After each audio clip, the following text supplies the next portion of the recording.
Well, hello everyone and welcome to round number 4 of the NGK and NTK Esports Cup. It comes at you from the wonderful Hockenheimring this evening. My name is Connery Maddock. I'm joined by Patricia Stalizzane for this particular broadcast as we get ourselves all set for another evening of racing as we go hard charging towards that grand final in a month or so's time. But before we get to that, we still have to secure our drivers for that final event. So Patricia, we are here at the Nürburgring. Of course, it is a stalwart, a consistent feature of any sort of racing in Germany. It's a fantastic circuit, if in my opinion. You do tend to get a lot of overtaking action here, which will be absolutely fantastic to see. I'm not sure if you have any opinions on it, but it certainly ranks quite highly on my list of most fun tracks to watch.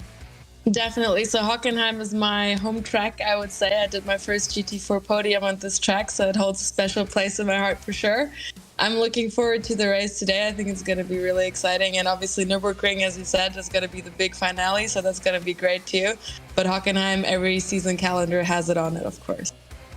Yeah, absolutely. And, well, we are basically towards the midway point of the season now. We do have a couple of other races before we get to that finale. Remember, it's the top 40 drivers in this regular season get themselves qualified for that final race. But we do have races at Rudskogen and Oulton Park to get out of the way with first before we actually head to the Nürburgring. So still a lot of things can change here in this initial part of the season before that finale, and I certainly cannot wait to bring the coverage to you for those particular races. But here at Hockenheim, of course, we are actually not using the full Hockenheim circuit. We are using the national circuit, so it's just a little bit shorter. We don't have that full run, that long straight down towards down towards the hairpin that we would usually have here. But so that's going to be a little bit of an interesting thing for the drivers to deal with. Here's the stream schedule that we have on screen. Well, it's already started. You know that. We're doing our welcome right now. We're going to be heading into qualification in just a handful of minutes time here, Patricia, before we get into our 2 races for the day. Both of those races 25 minutes, and well, the grid for race 2 will depend on the results for race 1 as well. But how important is qualifying going to be here, Patricia, for the races going forward? Well, obviously qualifying is very important in each and every race, but I think this time it's comparatively going to be less important. So I think you can overtake quite well in this track, and I think race pace is going to be very similar, so it's going to be a tight field. So obviously it's going to be good to not start in the mid-pack and get involved into the crashing in the first lap. But anyway, I think there will be a lot of overtaking during the race. Yeah, I think so too. It's going to be a fantastic track for it. Here's the standings as they are coming into this round, coming out, of course, round 3 at Imola. It's Alexander Tieber who currently leads the way, 231 points. Vince Peters not too far behind, actually, 225 points there at the very tip top of the order of things. Gal Valero, John Ellen, and Sergej Maturana will round out the top 5 when it comes to that. But you have a look down at the other end of the order, the drivers that are on the bubble, so to speak, in terms of qualifying for that finale. You have the likes of Juno Checo Sornen there, who is that final quote-unquote qualified driver at the moment. Aaron De Battista, Sheldon Muscat, Sophie Anwen. There's, those are the drivers that are at risk at the moment. And of course, you need to be in that top 40 to have any chance of getting into that final race. Yes, of course. So we still have 3 more races left, so you still have a little bit of time, but each and every race counts because obviously you can lose a lot with the reverse grid. Yeah, so let's just see and keep pushing, obviously, and I hope that we're going to have an interesting race today. Yeah, I hope so too. And well, drivers are beginning to get themselves into their qualifying session here. Of course, they'll have to complete a couple of outlaps before they get to do so. But in the meantime, we can have a little bit, give you a little bit of an introduction to how this racetrack is run. So here's the track guide for the Hockenheim National A Circuit.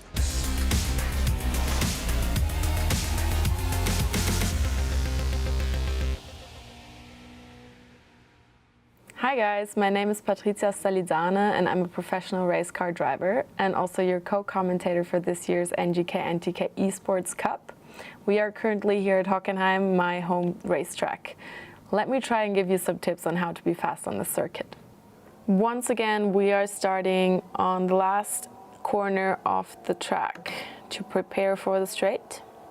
Because the first corner here at Hockenheim is quite fast, we are going to stay in 4th gear, give it a quick tap on the brake shortly after the 100-meter sign, fly over the sausage curb on the inside and take as much of the outside curb we can for the next straight, obviously staying within track limits.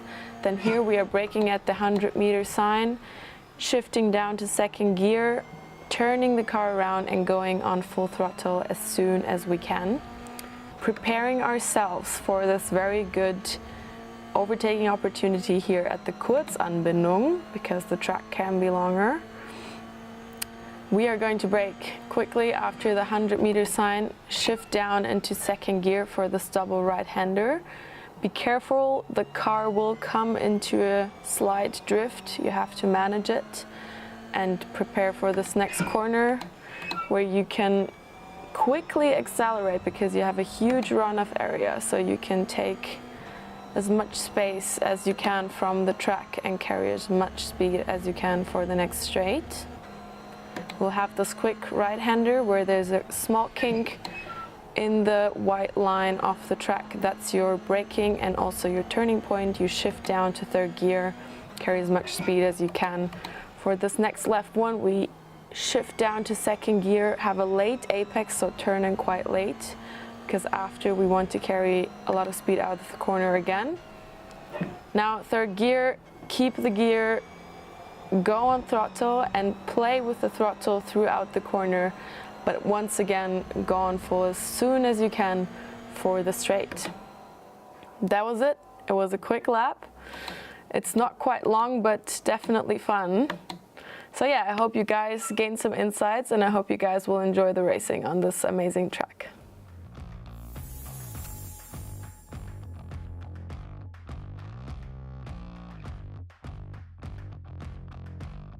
Well, there we go. That was a little bit of a look around this Hockenheim National A circuit. Of course, as Randy mentioned, we don't get that full run down into the hairpin that may compromise a couple of the moves that people would want to usually do down into that hairpin. But I imagine, Patricia, that we'll still see quite a lot of lunges, quite a lot of moves to the insides down into that particular section. Definitely. I think the Kurzanbindung, or like this shortcut, is quite difficult to drive actually, and it's still a braking point, so you can quite well like slide into the corner next to someone. I think there's not going to be much differences regarding overtaking in this case. Well, we've got on-track action then. We've got just shy of 6 minutes here left in qualifying. And, well, with the qualifying format that we have here in this series, these guys have got themselves lone qualifying, which means they're all out there, all alone on circuit. And they have 4 flying laps, or rather 4 timed laps that they'll be able to put in. But the early running has Alexander Tieber, our championship leader at the moment, at the very top of the order, where he's used to being. Thomas Simon is about 0.2 of a second behind in these very early stages. But we've got probably about just over a quarter of the field yet to even set themselves a qualifying time here just yet. So there's still a lot of time and a lot of laps for this order to really be shaken up. Here's at number 29 of Patrick Thompson from Apex Racing Academy. That's sort of the feeder team to the wider Apex Racing UK, which is always at the very top level of competition here on iRacing. This is more of their development team, Patricia, where they get young and upcoming drivers to at least drive under their banner for a period of time. Yeah, that's very nice that we have these young talents with us in the field. I think we've talked about this last time, that we have quite interesting personalities, I would say, with us, because we have some professional drivers, we have some good amateurs, I would say, and they all come together. At the end of the day, it's quite still, a similar level of racing, and they fight against each other. And I think it's interesting for them and also for us to watch as well, of course. So Vince Peters across the line goes provisional pole position. So that's the driver that's second place in the championship order at the moment, beating out first place in the championship, but immediately usurped by Patrick Thompson, who goes fastest of everyone by just about a tenth of a second. These drivers still have a good couple of laps in the bag to be able to try and chase some lap time here towards the very end of the session. So I'm not necessarily worrying for a couple of drivers just yet, but once that timer ticks down closer to 0, then we might start getting a little bit concerned. Here's Michael Haflidsson then, number 81, who has been a fantastic part of this series so far, but let's see how he does here at the Hockenheimring. Top 10 start at the moment for Haflidsson in the AM Racing Team number 81, but still plenty of time left in the session to be able to get a little bit higher. He's currently on his third timed lap of the 4 that he has, so we'll have another 2 opportunities to try and get himself further up the starting grid, just really maximizing the track limits there, coming out of the Mobile 1 curve and now in towards the Sachs curve. It's a fantastic on-camber left-hander that Patricia can really carry a lot of speed through there, more than you think sometimes. Yeah, definitely. I think the last double right header is quite an interesting corner to balance the speed, because as soon as you go into quick, you have a side drift, sideways going car, and that's very hard to manage for one, and also it's slower. But then again, obviously, as soon as you lift off the throttle, you lose a lot of time because you lose it all the straight through, like down straight. However, talking about speed, I think this first corner is very famous for Hockenheim regarding track limits. I think, again, in the race, we'll have some disappearing cars who got their 3 penalties and are disqualified, because that is a very tricky corner and nobody will pay attention whether you were fighting for a position or not, because you only have those few track limits to spare, and once they're gone, they're gone. So I'm very curious to see how they're going to manage that as well, because that is the typical issue here at Hockenheim. Yeah, of course, the stewards will be having a look at things, and we also have an instant limit, of course, 17 instant points. So you do have to be a little careful, even though they are, only 25-minute long races. So you would have thought, getting 17 instants in 25 minutes is an achievement that you don't want to have, but it can and does happen. Here's the championship leader, Alexander Tiber, who has a lap or 2 in hand. Yes, he does. Although this will actually end up being his the completion of his final lap here, because he won't have the time to get back around and complete the final flying lap that he has, because this is a lone qualifying session. There's going to be no extension to the end of the session when the checker flag comes out for people to complete their laps. So once that timer expires, that is basically it. No one can complete their laps. So Tiber might not be getting any higher than 3rd place in qualifying here at the moment. Here's Vince Peters, his best time, 1:38.791, and it's a 6:94 to beat in terms of Patrick Thompson's pole position time. Vince Peters heading out of the final corner now, drive to the line. Like I said, it's a 38.694 to beat in terms of pole position, and it's going to be quite far off the mark there for Vince Peters as he heads his way through and across the line. That will be his qualifying session done. He will not have time to come back around and get that next lap completed. Here's Juan Chilin, who's 5th place in the qualifying order at the moment. A 39 flat is his best time, and a 39.3 is not going to be an improvement. So drivers really struggling to get any faster times at the back end of this session at the moment. As we wind things down a little bit, it seems like most of everyone has actually completed all the attempts that they're able to do. How many attempts are you allowed to have? It's 4. Oh, I thought they could jump out as often as they want, so I learned something new as well. Yeah, so it's only 4 timed attempts, shall we say. But of course, time is expiring now, so even those drivers that are on laps right now, they will not be able to complete them. So checkered flag is out on the session. So we do have an official starting grid for race 1. It's Patrick Thompson taking pole position in the Apex Racing Academy number 29. Then it's Vince Peters, 2nd in the championship, 2nd on our starting grid. Then we've got Alexander Tiber, championship leader in 3rd place, with Nicholas Zolder in P4. Juan Chilin in P5, with Thomas Simon lining up in that 6th place. Nazadati, who lines up in 7th place with John Ellen in 8th, Alessio Bender in P9 with Arthur Gustems in P10. Michael Haflerson is in 11th with Mario Velgut in P12. Then further back through the order, you have Mike Barber in P13 with Sarah Dove in 14th place. Harry Fox will start in 15th with Mergem Aliu in P16. Then you got Kagan Spark in P17 with Sophie Aranwen in P18. Then you've got Gary Lynn in 19th place with Simon Suzuko in P20. Marcus Hudson, Noah Hendricks, and Dario Dills will round out your 23-car starting grid here for race number 1.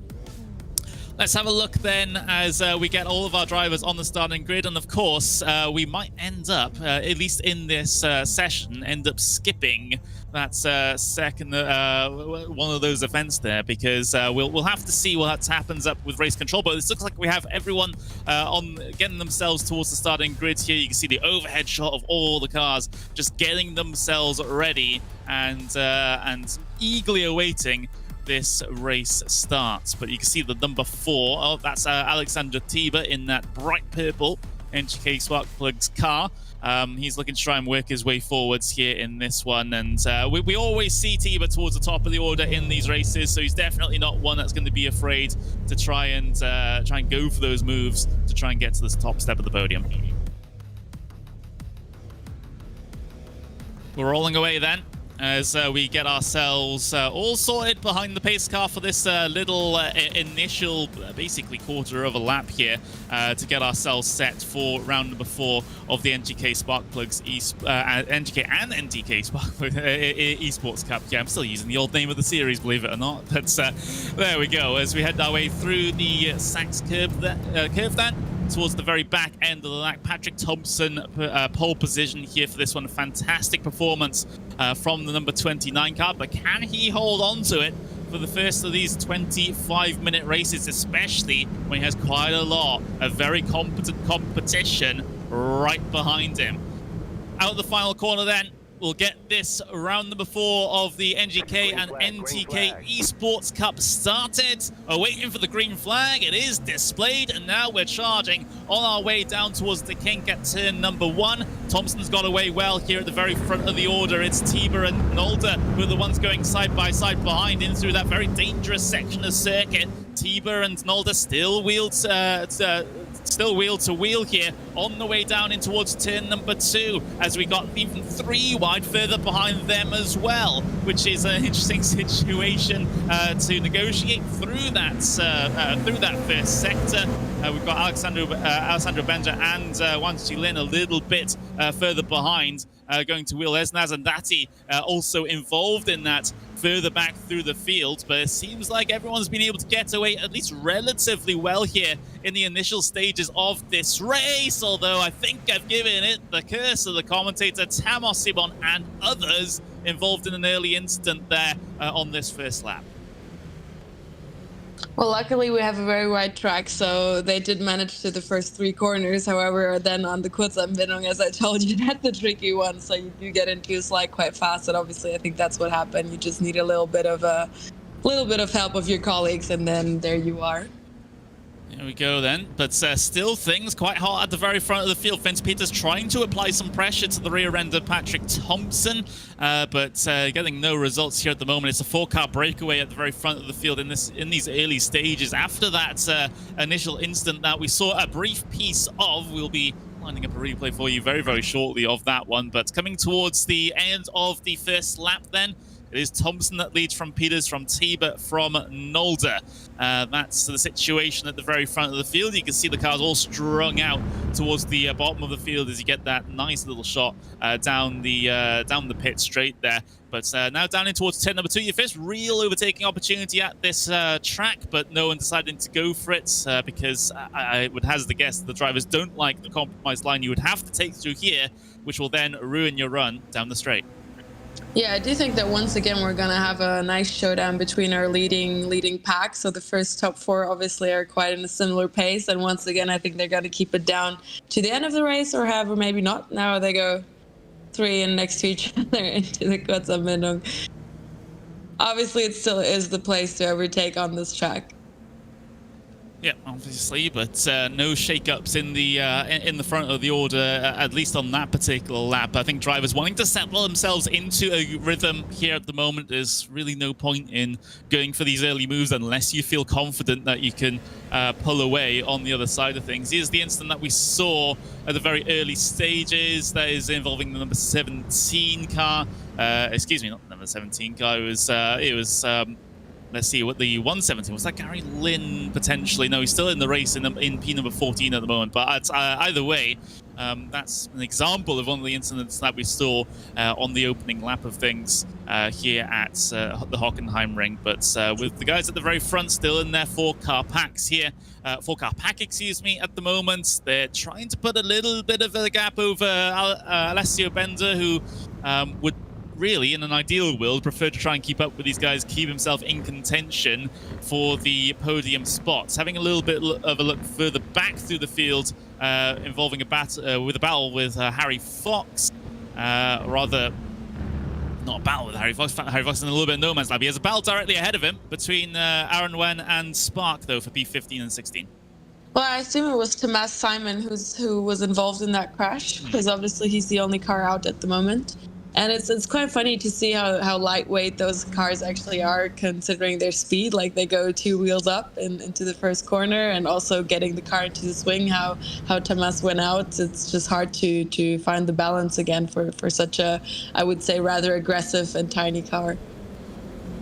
Well, we saw some activity there at the very front of the field. Peter's having a little bit of a look on Thompson, but ending up not getting, well, at least too far alongside in that particular instance. But the one thing that Peters does have to worry about here is any potential moves from cars behind as well. Here's another little look at the chaos that happened on that first lap there as big spin towards the outside.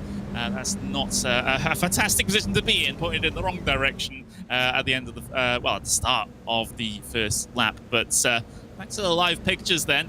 You can see there's Alexander Tiber in that purple car. And, well, he's just in a pretty comfortable spot at the moment, all things considered. Tiber, I don't think he really has to be applying the pressure here at the moment. Of course, you know, most of these drivers are very secure inside their top 40, so the qualification for the final race is not necessarily a massive concern, as we see a replay of a bit of a tangle and a bit of confusion heading their way through the, I think that was the first corner, the kink at the start of the lap. Yeah, I think that was an unexpected slowdown for the guy behind. I don't think he did that on purpose. It just looked like he was going a bit quicker through the first corner than his teammate was. Yeah, that happens, but it's still quite unfortunate, obviously. But we have to remind ourselves that for the next race, that means they're going to start in pole position. So that's not going to be too bad for them either. And as you said, as long as you're not far behind, you're going to manage the points and just take the benefits for the next race. Yeah, absolutely. Here's a little bit of a battle going on a little bit further back in this situation. You got the number, you got the Harry Fox and Sophie Aaron when all involved in this. Harry Fox gaining 2 positions in pretty quick succession here. Fox towards the outside. And a little bit of a tangle, a little bit of a door-to-door contact coming through that particular sequence of corners. Suzuko also trying to get involved in this situation as well. It all gets a little bit too close for comfort in and amongst this entire grouping of cars a little bit further down the field. But it seems like everyone is just about able to survive that 1-2 tires into the dirt, though, as he tried to extend the track limits as much as possible, coming out the Mobile 1 curve there. But that is a pretty common occurrence at this racetrack, Patricia, when drivers are trying to extract so much out of the circuit that they may accidentally dip 2 tires into that gravel sometimes. That's definitely true. Yeah, I've been there, done that.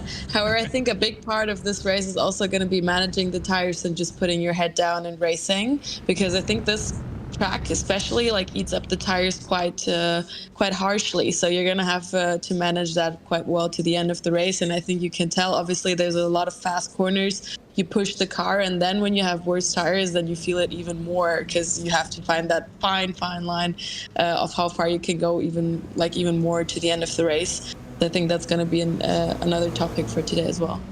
John Allen and Nazadati had a little bit of a moment together there, and it looks like Birgam Aliu is looking to try and capitalize on this one. Adati having to go on the defensive in towards the heavy braking zone here and opens up that inside, washes out towards the outside of the circuit as well. That will allow another car to pop down his inside. That's Gary Lynn, who now commits to the outside here and is, well, not able to gain that position. Adati is able to hold on to it, but that's the issue sometimes when you have a train of cars trying to get through on you all at once. You step a foot out of line, and all of a sudden you're not only losing one position, you're losing two, maybe even three. Absolutely, especially because these corners are so tight packed. You always like miss the entry for the next corner as soon as you go out of line for the first one. So it really pulls through the whole track as soon as you step out of line, as you said one time. Yeah, absolutely. And there's the battle towards the very front of the field. Vince Peters and Alexander Tiber going wheel to wheel, coming out of the final corner there. Still level on the way down towards the pit straight here. Are they going to, is one of them going to back out for the kink, or are they both going to commit to it? They both commit to it. You can see that Nicholas Nolder is looking to pick up the pieces on the both of them. Peters has lost out massively in this one, and Nolder is looking for both positions on into the braking zone in towards turn number 2 now. Battle of the late breakers. Tiber makes it up underneath him. A bit of a switchback move here coming through the first sector. Tiber trapped on the outside here. This battle will continue down towards the cut through. Peters is actually gaining ground on these guys once again. So after being beaten by that initial battle, he's back into the thick of things. As Tiber on the inside here, is he able to hold on to this one? He should, just about. And now Nolder, thanks to being trapped on the outside there, now he falls back into the battle with Peters as he tries to recover from that initial fracas between all of them. Oh, careful there through Mercedes as these guys are giving us a fantastic show, but it's going to be Peters that ends up recovering a position there in and amongst all of that. Wow, that got really spicy really quickly. I was about to say that I love how Alexander Thiel was giving us the best racing show once again. Like, there's no boring race with this guy. But yeah, he held his place over like 4 or 5 corners, and he did that quite smart and strategic. Yeah, absolutely. And well, you can see we're running on board with Nicholas Nolder now, who briefly held P3 there, but Vince Peters able to come straight back at him.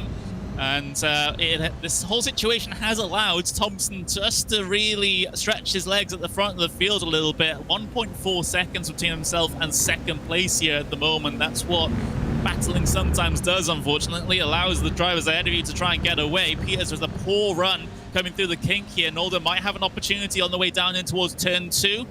Peters defending the inside line, making sure there's no opening down into there. Nolder trying to sneak up underneath through the exit of the corner, try and get towards the outside, which will then give the inside for the cut through, which seems to be the best place to be at the moment, but that opening has not resulted in anything for Nolder here at the moment. He's just going to tuck in, sit inside the slipstream, see if he can get it done into the braking zone, but no, he's just going to sit behind and make sure that he lives to fight another day, I presume. But yeah, this front pack has really come alive now, isn't it? Definitely. But I think it's really hard on this track for the Frontier to manage these first 3 corners with the longer straights. Even with these cars, you have a lot of slipstream, as you can tell. So to the end of the track, it's fine because it's tight corners and nobody's going to jump right next to you. But in the first 3 corners, you can really have 50, 100 meters and still have someone, you know, jump next to you on the braking point. So that's quite hard to manage for the guys in the front. Yeah, absolutely. And well, we are getting towards the halfway point in this race now. We still got this battle for P3 raging on. Nolder really applying a lot of pressure to the back bumper of Vince Peters at the moment. There is absolutely nothing between the two of them as they head their way outside, out of the final corner. And charge down that straight once again. The two ahead of them have really pulled out a decent gap now. So a split has definitely happened in this front pack, as you can see Peters just going very, very wide indeed. That is not ideal. Won't get a slowdown penalty as a result of that, but does have to be careful because, I mean, if he does that a few too many times, then stewards might take a dim view of it, and he'll also be collecting instant points for that as well. Yeah, that's a dangerous game to play. We saw it on the last lap or the pre-last lap. People being disqualified. That's a pity if you fight your soul out for the whole race and then just get kicked out on the last lap. Yeah, absolutely. But yeah, that's just the situation that the drivers have to deal with. There's a decent battle pack sort of developing behind these guys as well. Alessio Bender, we've got Wan Chi-Lin, we've got Michael Hafliderson. Also involved in that little 3-car battle going on behind these guys as well. So there's multiple little flashpoints where things can definitely develop into a more of an aggressive battle by the time the 12 minutes of this race has completed. So plenty of things to look at here in terms of shuffling around before the end of this race. Of course, we've had a couple of incidents which has caused a bit of drama with some of the drivers. You know, a couple of drivers out of the event now. So we had Thomas Simon who went out in the very early stages, and then more recently we've had Kagan Spark and Marcus Hudson decide to bring their cars down on towards the pit lane and call it quits, at least for this first race. But we do still have 20 cars still running in this one, and well, has to guess majority of them in the same picture on the way down in towards turn number 1 there. Absolutely. As always, we have a very tight pack. And yeah, we're halfway down the race, and I think you can tell that the guys are, you know, using more and more the outside of the tracks. As I told you, I think it's getting harder and harder to manage the tires and push the car to its limits. And now you'll be able to tell who really, I think, practiced the most on this car and did long stints before this race, because I think that's quite difficult. It's already hard to manage these cars, but now it's really what it's coming out for. Yeah, one thing we actually haven't talked about is the track conditions at the moment, because they are quite interesting. So we have 43 degrees Celsius as the track temperature, which is quite hot. So it does mean the tires are gonna not quite like those conditions. It's gonna be a bit slippery, a bit slidey out there. As a result, I think these guys are going to be very thankful that this race is not an hour long and it's only 25 minutes. Absolutely. That's exactly what I saw, because I was thinking you can really tell how they're building off lap for lap, and I thought it's just the normal tire you use, but obviously, as you said, it also has to do with the conditions. So that's the toughest conditions I think you can have for tire management. Yeah, it is really tough, at least especially for a European circuit. I know in iRacing there's Interlagos in Brazil is the worst track for track temperatures, because it's quite common actually to see over 50 degrees Celsius on the track temperatures there, which is crazy. And I had the pleasure of commentating an endurance race there once, where it was where usually back in the day, you know, it would be double stinting the tires on GT3s, triple stinting potentially. No one was double and triple stinting tires at that race. They were changing it every single stop. So yeah, that's just sometimes how you'd have to adapt to conditions. But the thing is, we don't have pit stops in these races, so the tires you put on the start, they're the tires that you're going to have at the very end of the race, and you do have to take somewhat good care of them to make sure you have that performance at the end. But you can see now Hafliderson really trying to lean on some of that tire performance to try and get past Wan Chi-Lin at the moment, but not too successful. There's a look to the inside, a big look to the inside, and a big lunge, and the door wide open for Hafliderson to be able to make that move. Wheel to wheel coming off the corner. They will lean on each other a little bit, not wanting to give each other room on the way down in towards Mercedes, as Hafliderson swings it around the outside. Will give him the inside for this next corner here, which will end up with securing the position for him. That was a little bit sketchy, Patricia, as those guys basically leaned on each other's doors, not wanting to move for either person. Yeah, that was very lenient of Lin, wasn't it? Like, he was being nice. He saw him coming, and he was like, "Okay, before I drive into you, I'm just gonna let you pass." That's what it looked like. But I just wanted to add on what you said. I think that's quite one of the biggest benefits of iRacing. You can really make up the craziest circumstances, whatever you wish for, and everyone has to obviously work on the same circumstances. So as you said, nobody can pit. Everybody has to work with these tires, and it's just another thing that you can really work on your driver skills. Just individually. So it's again more about performance and less about, as it is in real life, about cars and mechanical stuff, etc., etc. It's really just you have to work with what you get, and even if it's crazy circumstances like super hot temperatures and crazy tire build off. There'll be, thankfully, with the new update that iRacing's bringing to the service, there might be a chance for more crazy situations, because we've got rain coming. in the Yeah, I next can't wait for update, that. so. That's amazing. If that's going to be like at least a little bit realistic, that's going to be just very, very great. Because honestly, that's the best part about sim racing. You can just take any circumstances, any car, and drive from anywhere. Those are the benefits of sim racing. It really, really is. And I'm definitely looking forward to it as well, as we saw for a brief moment there, Alexander Tiber looking to try and get past Thompson. So that gap of, you know, what, 1.4 seconds or whatever it was at the end of that, you know, It's battle gone. for the final, you know, podium positions, that's all gobbled up here at the moment. So Tiber's really been able to lock onto the back of that orange 29's car, excuse me, at the very front of the field, and might be able to make a fight with it in these final 7 minutes of the race. But Tiber gets a little bit of a slide on there through the Sachs curve, which is not ideal, especially with like we've already mentioned, with the track conditions. It's going to take some time for those tires to cool down after any sort of slide and any sort of energy that you put into them. And you can see now, as a result, immediately he drops off the back by about half a second already. I see another showdown coming on the last laps. It's been proven over the last races. That's what they do here. That's what the guys like. They wait for the last lap, so they don't have a lot of risks of a counter. so they wait for the last lap to overtake and take the lead. I see that coming with Tiber. If he can keep his head down to the end, he might manage. Let's see if he can. Of course, I mean, I wouldn't put it past Tiber to really go all out here in the final 6 minutes, even though it may not necessarily be too necessary, if you know what I mean. He's a racing driver at the end of the day. I mean, you know, it doesn't matter. Real life driver, sim driver, it doesn't matter. We you know, they all want to win. They don't just want to sit there and say, okay, second place is fine for me. You know, that's never a situation. They just want to, they see that car ahead and they want to pass it. So so it does set us up for a pretty exciting final 6 minutes here. I'm seeing a name drop down the order there. That's Mike Barber, who dropped a couple of positions on our timing tower there. Hopefully everything's okay with him. He's still out there on circuit and circulating, although Gustems and Ellen got past him very, very quickly indeed. Well, maybe we can see a replay of that. Either he was simply overtaken and got pushed back. As you said, you don't lose a single position here. You lose a couple immediately. Or he actually just went offline.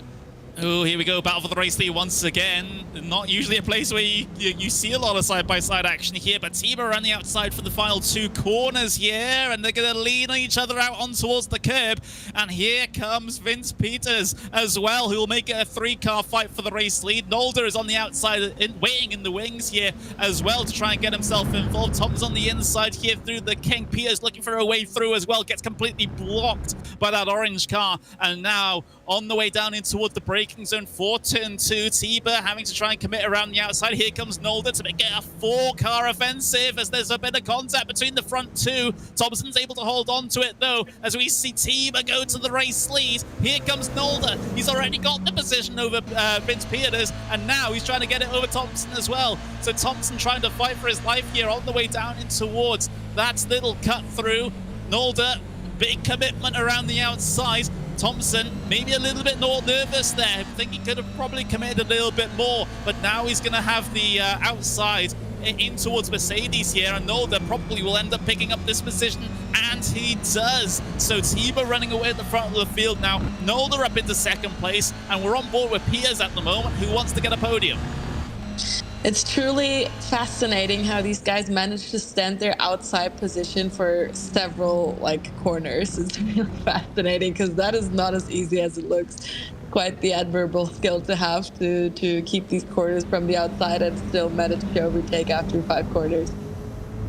Yeah, it's great to see, and with the amount of contact they've been making with each other as well, I'm very surprised that they're all still able to keep going, because there's a lot of door leaning, a lot of bumper bashing here at the moment. But we can see with the onboards here at the moment with Vince Peters, of course, you know, he tried to get involved in that fight. He was trying his very best to find, you know, some way through on the 3 cars that were going all side by side ahead of him, and actually he might have an opportunity now on the inside. in towards turn number 2. Nolder will come across and give him a little bit of slipstream on the way down in towards the braking zone here. Peters was still a bit of an overlap into the braking zone. He draws himself alongside now through this first sector. Tiber is loving seeing all of this in his mirrors at the moment because he knows he doesn't have to worry too much about being in the race lead. It's basically a battle for second place and back now. Here's the onboard with Nolder looking back at Thompson, who's looking to try and recover. Thompson, of course, he led the vast majority of this race,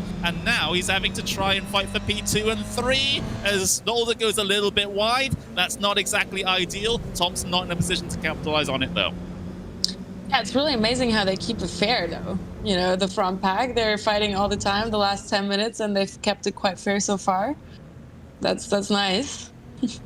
Yeah, it is, but we have very limited time left in this race to go now, so not a lot of time for these guys to try and settle their differences from P2 and back here in towards that Sachs curve. They're on camber, left-hander.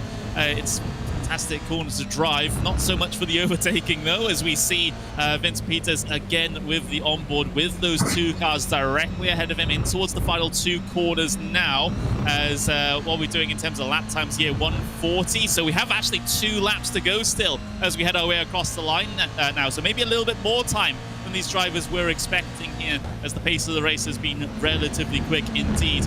Through the first corner they come. There's the look back from Nicholas Nolder here, as you know, you can really feel the tension here at the moment. Possibly. FIBA is really playing the strategic game. You see how he's going out of slipstream for the other guys in the back, because he knows that they're going to gain more slipstream than him pulling off. Even though they're quite far away, he still pulls out of slipstream. Yeah, indeed. And, well, everything closes up still in this battle for the final podium positions. Peter's able to get himself alongside as he's going to require a bit of commitment on the brakes in towards this corner. Now he does slide himself down and in. Tries to find some traction on the inside of the corner. Actually does quite a good job at it. The job's not complete, though, as he now has to defend on the outside in through Mercedes. Peters, you'll have the inside once again here as well. Try and capitalize on this. Try and get that position over Patrick Thompson, and he does. There might be a response here from Thompson in the immediate future. He does angle himself towards the inside here through a particularly dangerous part of the circuit, but doesn't commit to it whatsoever. 30 seconds left on the clock. I think they're going to go one more here. It was very close coming towards the line that last time by. So we might have another lap of this, although they have spread themselves out just a little bit. It might just be that Thompson tries to get the reply here on the final lap, but it seems like he took a lot out of the tyres, at least in the early stages, to be able to secure a gap for the race lead, but it's really punishing him now.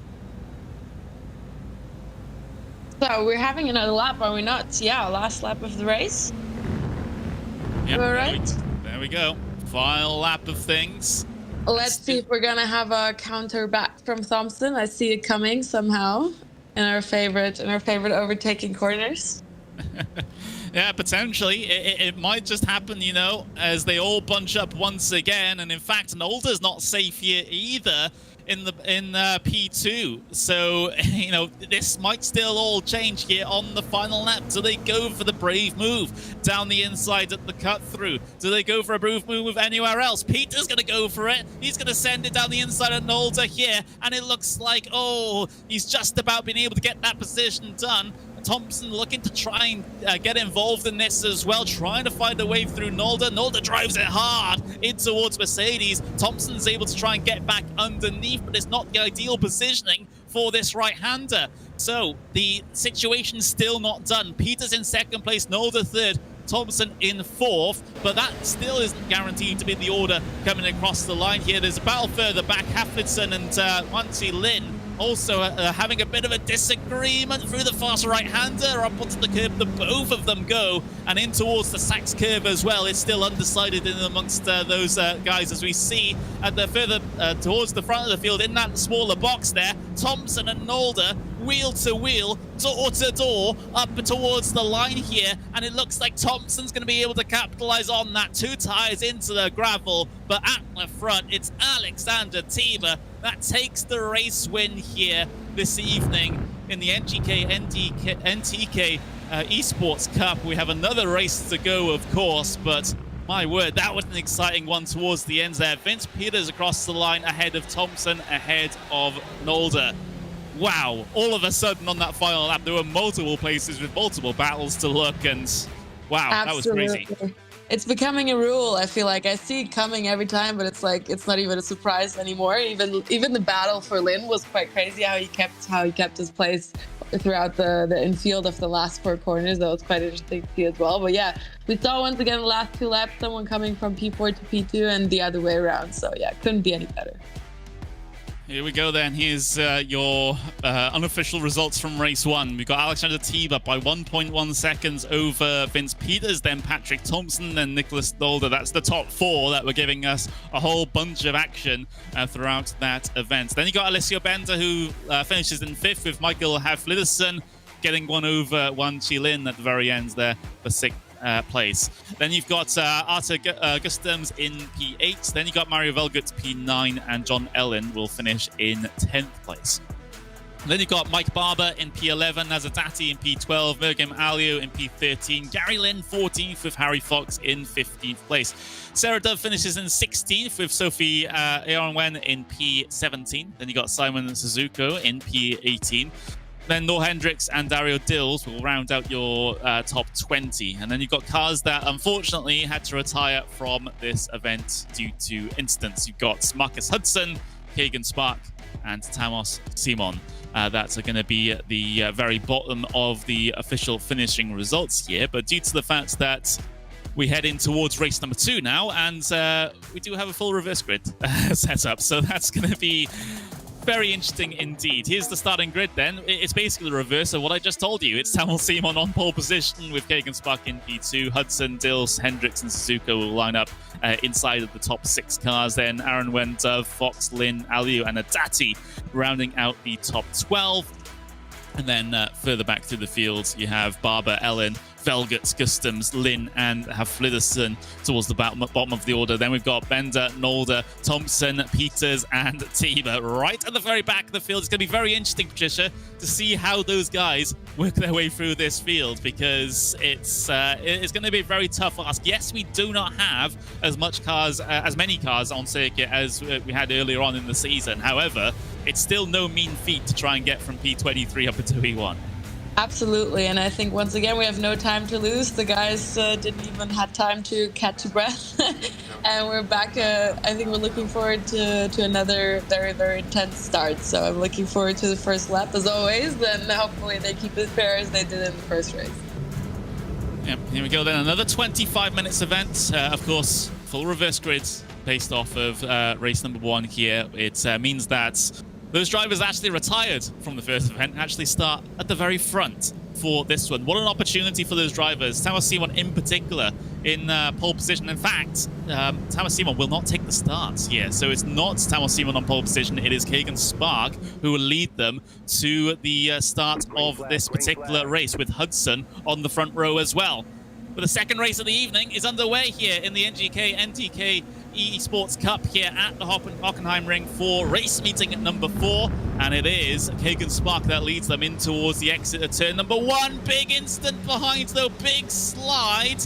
For who's that? It's Michael Haflidersen, and it's been an incident involving, I believe, Nicholas Nolder in this one as well, in and amongst those high flyers that start towards the back of the field. As there's a big thumbs down there, I think, from Haflidersen as the reaction to that. A little bit more chaos on the live pictures as well. Cars spun around, cars 3 wide. I saw a brief part of 4 wide there as well. As well, this is a little bit chaotic, a little bit crazy, but hopefully we have no more drivers have issues.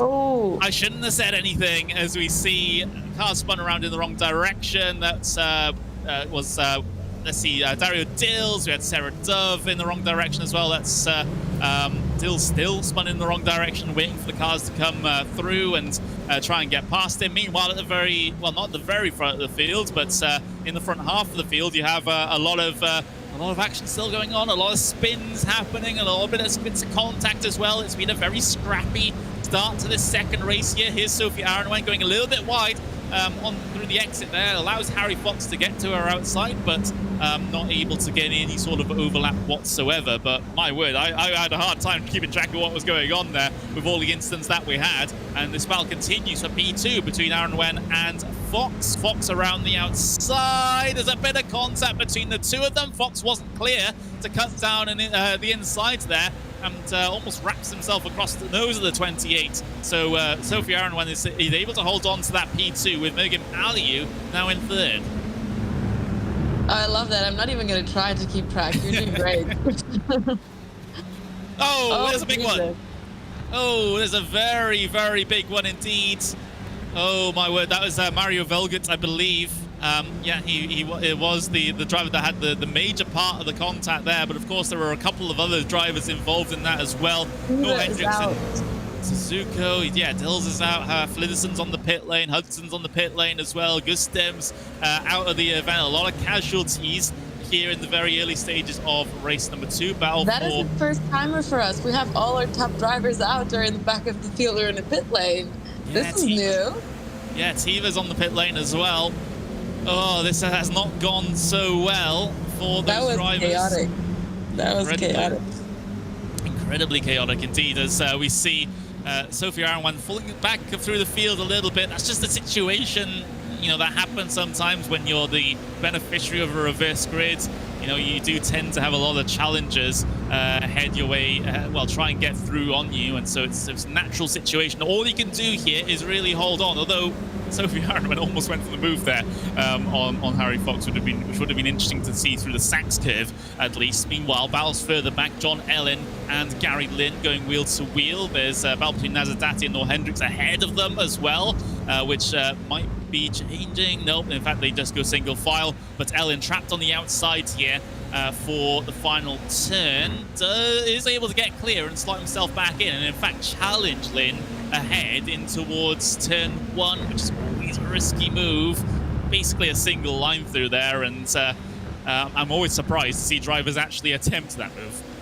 We have a very interesting lineup right now in the front, do we not? Like, we have Aragon keeping all the guys in stock right there. She did really well for the first couple laps being in P2, and even now she's managing quite well. Suzuko still in the front, holding up quite well so far. I'm very curious to see whether this is going to stay that way. And also currently, I want to talk to you once again, my unprofessional opinion about who's going to be the driver of the day. Currently I'm favorizing Lynn, because even though the pace is not quite peak, he's still doing very, very well regarding fighting and making up positions from the start. Yeah, absolutely. Yes. Oh, more battles on screen. Gary Lynn versus Noel Hendricks. I mean, you have 2x2. It's basically like some form of biblical story here, as we see John Ellen get ahead of Vince Peters and Patrick Thompson there. Here's the onboard with John Ellen, who's trying to track down those cars ahead. Battle's going on behind him as well. 2 tires into the gravel is not exactly ideal coming out of there, but like we've already discussed, it's pretty common for that to happen. But yeah, still drivers trying to sort themselves out, and this is just what happens when you have a reverse grid. Everyone is out of position, so all the positions are for the taking. Yeah, we just saw some double tandem drifting. I think that's what it was. Yeah, I think so. It's obviously, you know, intriguing to see in terms of entertainment value. It's not going to do anything for the tires though, because we still got 4 track tab. Oh, big moment indeed for Noel Hendricks, who has a almost catastrophic incident coming in towards turn number 1 there, but somehow they're able to hold it. They didn't hit anything on the way. Wow. Well, I think talking about tires, this race is going to be much worse than the previous one. Oh, there we go. I mean, there we go. There we go, Erwin. Yeah, I was going to say, Noel Hendricks, after surviving that big off through turn number 1, gets unceremoniously spun through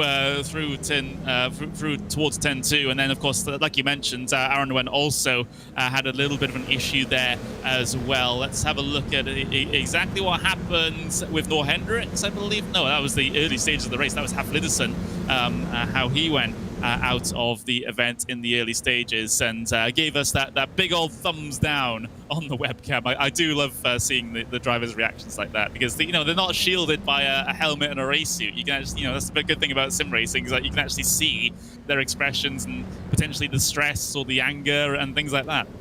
Yeah, absolutely. And we talked about this. I love how serious they are when they're driving, and as soon as they're out, all the emotions come out, overflowing. So yeah, definitely always a sight for sore eyes when you see them finally, sharing their feelings after the race.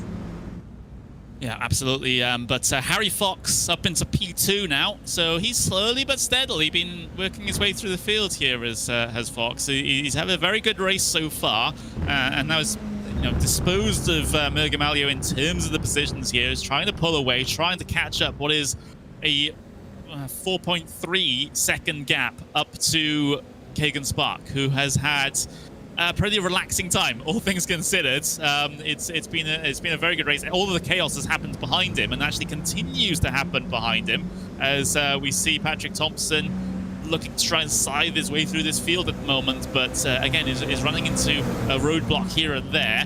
Oh, gets a little bit too comfort. Oh, a little bit too close to Barber there. That could have been a catastrophic incident, and a very high speed one indeed, towards the end of this straight here. But no, they're all able to keep it pointed in the right direction. The car trapped on the outside. That's one Chilin in the number 30 in the cyan, the turquoise colored car, trapped on the outside there. Meanwhile, here's more replays as we see. That's what happened to Sarah Dove on the way in towards the hairpin for the first time. Yeah, I think we have only one Frontier from the previous race currently managing it to go back to the top, which is Peters, right? Yeah, all the rest of the drivers that are as well in the championship as much as in the first race, they're all out or in the pit or in the back of the race. Yeah, because Nolder has not had a fantastic time. Tiba's out of the race, so I mean, it can't go much worse than that. This is the chance for all the other drivers to make up points for the championship, right?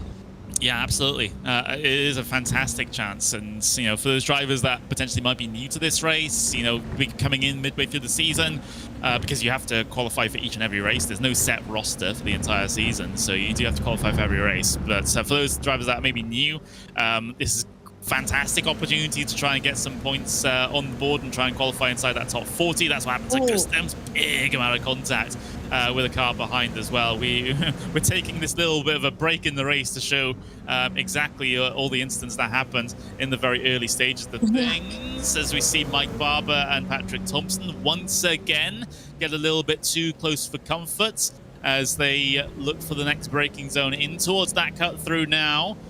Thompson gonna drag it in a little bit, get himself just about ahead. It's so difficult on the outside through that particular section. It feels like you're having to try and fight for at least maintain some form of overlap, so then you can get the inside for Mercedes. But even that doesn't always happen. Absolutely, it's quite tough. That's why I said it looks much easier than it actually is, because to carry the speed at the outside of the track where there's not so much grip is not that easy actually. And then you get pushed out as well, obviously. So it's a tough task.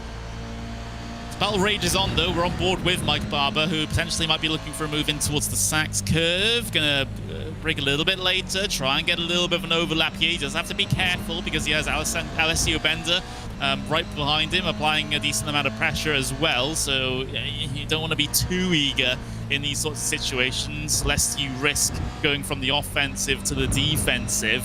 But with less than 15 minutes now left in this race, still plenty of time to progress on forwards here as Barber takes a deep breath, just reassesses the situation. You sometimes do have to do that, on the straights here, because you have that little bit of time just to check, okay, where are my opponents in terms of their relative timings? Am I still in a good position of the race? Have a little bit of a think about how you want to approach, any of these overtakes or any of your strategy a little bit later on. Those breaks are sometimes quite welcome, where you can just full throttle it and just think about other things for 5 seconds. Oh yeah, but these breaks are quite tiny. Like, I would be absolutely overwhelmed focusing just on keeping it on track and seeing my mirrors and just keeping it going. That's already hard enough, I think. Here we go. Down the inside though goes Bender. Barber having to try and defend on the outside here. Car spun in the middle of the circuit ahead. They both have to try to avoid, which they do. That was Suzuko spun in the middle of the circuit. Sketchy situation from everyone involved there. You never want to see a car stranded in the middle of the circuit when you're going side by side with someone else. But Bender looks like he's got, well, almost clear coming out of the corner there, but not quite. And Barber will actually gain a little bit of ground on the way down through the right-hander here. Barber trying to cut back in, but doesn't expect Gary Lynn to also be there to try and capitalize on this one as well. Side by side in towards the banked turn of the Sachs curve then, as Lynn on the outside trying to maintain this overlap here. If he does, at this point, then he has the inside for both the penultimate corner and the final corner, but a little bit too spooked about that. Decides to tap the brakes a little bit and let Barber go. And in fact, I think he might even have a slowdown penalty here, considering how slow he's going. Not sure, I imagine, what for, but Wanty Lin has also been able to head his way through. Yeah, it really looked like it, and he went to the inside and let the guy pass on the outside. I think he was definitely slowed down for something. Unfortunate. That is so sketchy with the car, in the middle of the circuit. Nothing Suzuka could have done. And in fact, he did the best that he really could have in that situation. Just tried to bring that car to a stop and not be a moving block rather than it's easier to avoid a stationary object than it is a moving one, isn't it? Yeah, absolutely. I was having DTM flashbacks. I'm not sure if you saw this massive crash between Schumacher and Oulton right on that spot. That was crazy. It was a similar situation, so that's really sketchy, as you said. Yeah, well, art imitates life, I suppose, in this situation. As we can see those instances on repeat, but we see here with John Ellen. Excuse me, he's currently P5 at the moment, which is a fantastic place to be, considering he started P14. John Ellen's, he started P14 in this particular race, so he's been able to make a great amount of progress indeed and get inside this top 5 position. Remember, he finished in P10 in the first race, so P5 in this race, and still with less than 12 minutes to go is quite good going, and it looks like he has a decent amount of pace here compared to, at least able to keep up with Vince Peters at the moment. Absolutely, yeah, it looks quite well. That's what I was about to say. Like I said, I think tire management, big topic here, even though if Vince Peters would theoretically have the better pace, if you didn't over push your tires at the beginning of the race right now, you'll benefit from that in the long term to the end of the race as well. So let's see how long he can keep it up and maybe do the trail move, as we say, and just follow him onto the next opponents in front.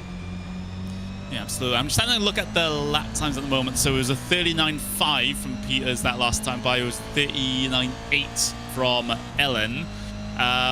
It doesn't gain them over Adati ahead, but it gains them time over the actual top 3 here at the moment. So both Adati, Peters, Ellen are all gaining time over the top 3 here at the moment, at least if that last lap is anything to go by. So that's a very interesting situation there. Of course, Aliu and Fox are still involved in their close run thing for P2, which might end up slowing them down as they try to attack and defend each other.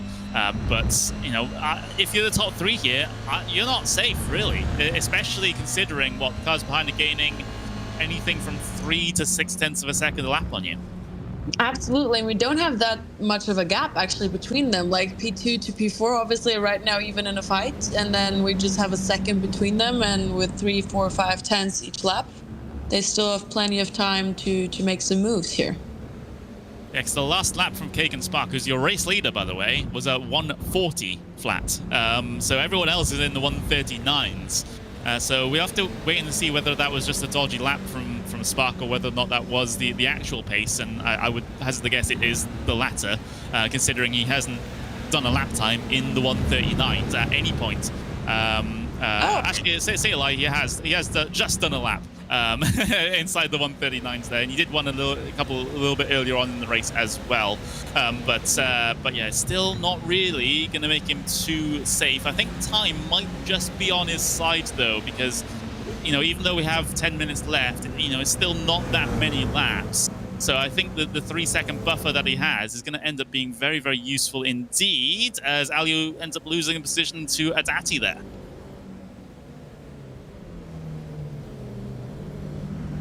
Especially he's benefiting from these fights that are happening behind him. You know, if the guys were just quicker and pushing forward, that would maybe be scary for him. But since they're fighting for P2, P3 right now, I think that gives him a bit of a bumper of not being, you know, followed up that quickly. Yeah, a battle further back as well for P14. So this is Sophie Aronwen, who was a beneficiary of the reverse grid, but unfortunately, after getting swamped a little bit, having bits of mistakes and bits of contact here and there, has been put back into this position. Zolder, of course, he's had a similarly troubled race as he tries to go around the outside of Sophie here in towards the Mobile 1 curve, which is not really a place that you can make a move around the outside at, so he'll duck back in line. Sarah Dove coming in from behind, though. She's going to look to, well, she's going to actually wait for now and wait for these drivers ahead to settle their differences before she makes an impact, potentially. Zolder to the inside, in towards the penultimate corner here. I have to wonder how much damage that Zolder's actually dealing with at the moment, because he was involved in an incident a little bit earlier on, and ever since then hasn't really been on the pace with a lot of these other drivers here. And in fact, you can see him losing ground on the way down in towards turn number 1 here. So I think that car is definitely hurting, and it's a bit of a struggle for him at the moment. Possibly, yeah, I can imagine. That's one of the things, sadly, you cannot really see in a sim race, like how badly damaged the car is. He might look fine from the outside, but his steering wheel might be looking a whole complete different direction than it should. So we won't know until after the race. Yeah, so yeah, you can see it pulls out towards driver's left-hand side, actually able to keep up in this instance, and bit of contact between the two of them on the way down in towards the braking zone. Zolder attempting to go the long way around here in this battle for P14. Let's see how successful it is. Have to maintain that overlap to get the inside for this left-hander at Mercedes, and is able to sling one down the inside there and get that position done. So Zolder up into P14. Of course, he would have been hoping for a bit more, and in fact, the right turn just really doesn't work out there for Zolder. I'm not sure exactly what happened there. Maybe that's a symptom of some of the damage that he's been dealing with, where maybe left turns are fine, but right turns, that was a bit of a massive amount of oversteer. Sorry, understeer. It looks like it. You can really see his his front cooler pretty bumped up. I think it is some damage in the front of his car. Yeah, for sure. Yeah, absolutely. We'll see how he is through these final 2 corners here, whether or not that was just a mistake or a symptom of the damage. It seems a little bit better through here. But, in that entire process, he did end up losing the position again to Aronwen. So this one might be a bit more of an extended and protracted battle for P14 out there on circuit. A big move over the curb there for Zolder. You got to be careful with that inside curb, because it is pretty aggressive, and I've seen incidents resulting from hitting that inside curb too much and losing control of the car. I think we can soon start slowly getting back to the front. As you see, this 3-second buffer is only 1.5 seconds left. We have 4 minutes to go. I feel like we see Keegan actually not keeping up his pace as the others do. So maybe we'll have once again another last lap showdown. Yeah, that's one thing to look forward to. Zolder again looking at the outside through the little cut through, but it's not resulting in any passes whatsoever for him. So it must be a very frustrating situation to be in when you have the pace under normal conditions, but due to the damage of the car, it's not allowing you to push as hard and as quickly as you would perhaps want. We've got that green car of Sarah Dove also just sort of waiting in behind as well. I have to wonder how long she's going to wait before she actually makes a move here, because it seems obvious that Zolder is really, really struggling with damage to the car now, and it might be the situation that is going to hold a Dove back. Of course, you can even see him having struggles to stay in the slipstream. Even with the slipstream, he's slower on the straight because probably his axis is bent or something, and it's just breaking on the straight for him. Or yeah, it's a tough fight to have during the race. Meanwhile, back towards, further up the order, things are closing up and have closed up quite a considerable margin. We've got basically a 5-car train for P2 here at the moment, which when you consider that we only have 4.5 minutes left, that can be quite a recipe for some action brewing. And in fact, it does happen on the way down into the braking zone this time around. Vince Peters down the inside of Aliu is able to get that position done. Ellen looking to try and get himself involved in this one as well. But yeah, it's great to see these guys all so close together. And even further down the order, things also looking to try and get a little bit more action-packed as well. So we might have a similarly chaotic end to this race as we had in the previous race as well. So that's definitely one to look forward to. But you are absolutely right, Patricia, that Spark has not been able to keep the pace of the rest of the race at all. I mean, he did 140.1 that last time by, and some of the fast drivers in this race at the moment doing 139.5s, 139.6s, so that's like half a second, a lap faster, and it's going to be a big struggle in these final couple of laps for Spark to hold on to this, I'm afraid, because Harry Fox is really chasing him down. Well, it wouldn't be an NGK NTK Esports Cup race if it wasn't for the last lap showdown. I think it's a proven rule right now, so yeah, let's see if it's going to be P5 to P1 once again in the last lap. What might save Spark here is a move down the inside by Adati, who really overcommits to it, but I mean, I would have said that initially, but somehow he's been able to make that one work. He does lose a little bit of speed here on the way down the straights, which will put him under threat into the braking zone, not only by Harry Fox, by Vince Peters, as we're going to go 3 wide down into here, as Peters looks to try and capitalize on the slow cars. Just about getting themselves through there relatively okay. No bits of contact between each other whatsoever. Now into the braking zone for Mercedes as well. Peters on the outside, trying to maintain that overlap, but not going to be successful in doing so. He's going to still look to the inside there, and actually the door will open up through the exit of the corner for him to try and get himself up into that second place. A bit of contact on the way down in towards the next right-hander, but Peters is able to get clear. Adati now having to try and defend from Aliu in the number 33, who's been sliding back throughout this race, but now this is his time to try and press on forward. A lunge further back from John Ellen on Harry Fox as well. Everyone wants to get in each other's faces in these final couple of laps. Are we in for the last lap, Connery? I feel like we are. Ooh, it's going to be very close. Spark is just coming out of the final corner now, and we are, I don't know, 139, comes across the line 135. I would say this is the final lap, but I know, and the white flag is out there, so this is indeed the final lap here. I will say that with some reservations, because sometimes we get an extra lap when we don't expect it, but if you're the drivers right now, you have to treat it like this is the final lap. Yeah, it looks like it. They're pushing like it's the final lap, so... Oh! Contact as we saw Fox go for the lunge on Aliu, but resulting in a bit of a shunt.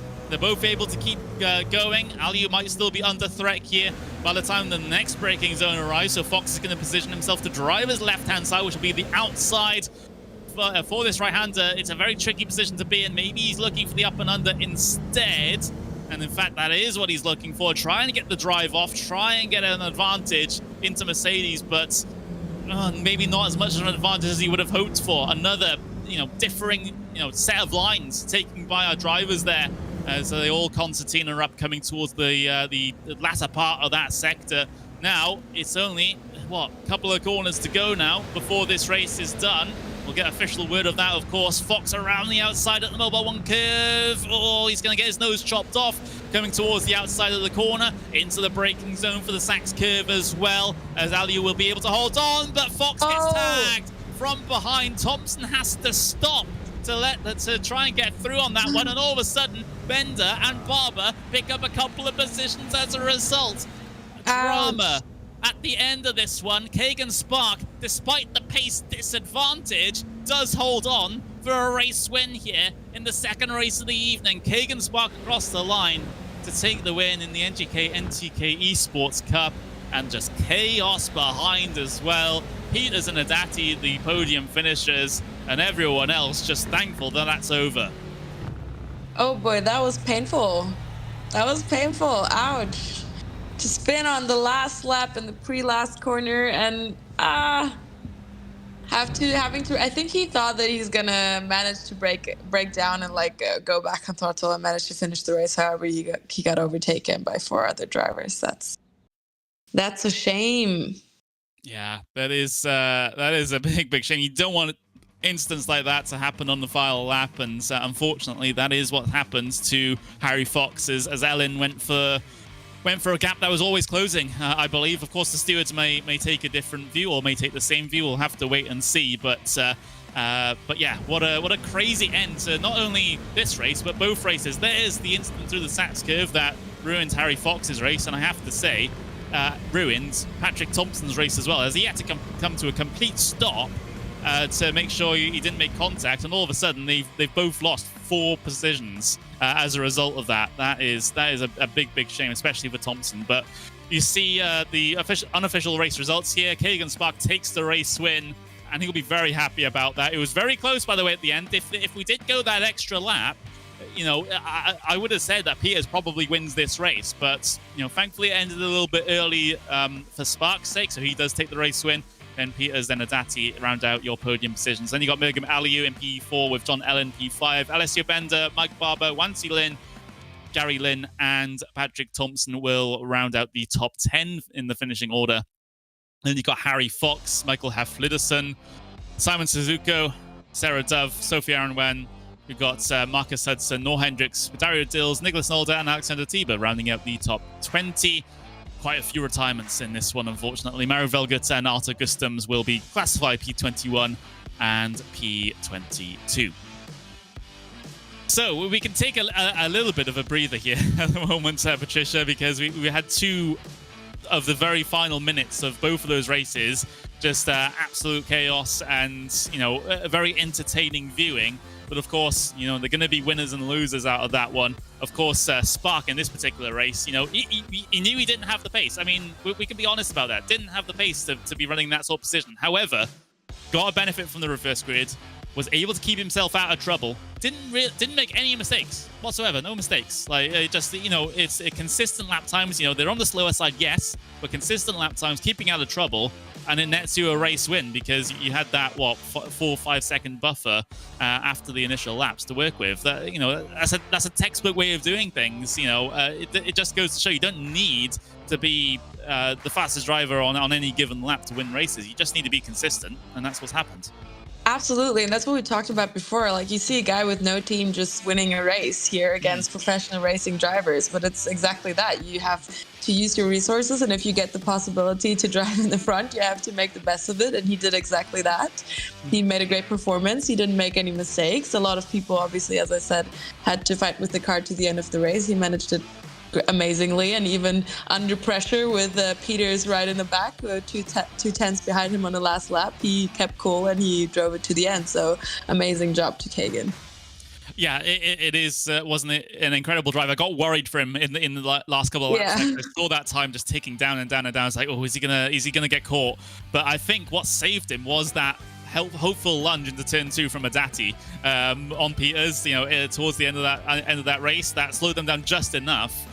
More than almost 0.2 of a second, which he won by. And I think that was really the saving grace for Spark in that one. But I do want to talk about the end of the race there as well, in terms of the Harry Fox and that incident that happened through the Sachs curve. I gotta say, you do have to go for hopeful moves on the final lap, but it's really at your own risk, right? And Fox really didn't have anything to do with that. He was the one defending. He was the one that was ahead, and it was a tiny little gap, but not enough to go for. And unfortunately, he's the one pointed in the wrong direction, losing a ton of spots. No, I absolutely agree. It was a shame. Like, it was really painful to watch because he did a great job and he was fighting to the end, and it's a pity to lose that all on last corners. But that's racing once again. Obviously, that's how it is. That's how it is in real life. That's how it is in every race. And still, we had all of it in one race, did we not? We had a privateer on pole position. We had a fight back from pretty much last from Peters. We had a spectacular last lap, and once again, we had it all in one race. Yeah, absolutely. And, well, we'll see if there's any penalty heading the way of John Ellen at the end of this race. I mean, I think the stewards will have their work cut out for all of the incidents that we've seen throughout the two races here today. So they're going to have a very busy evening. The Discord channel is on fire as well, by the way. My phone is beeping all the time. The drivers, some of them are not so happy right now, but it's understandable. It was quite chaotic.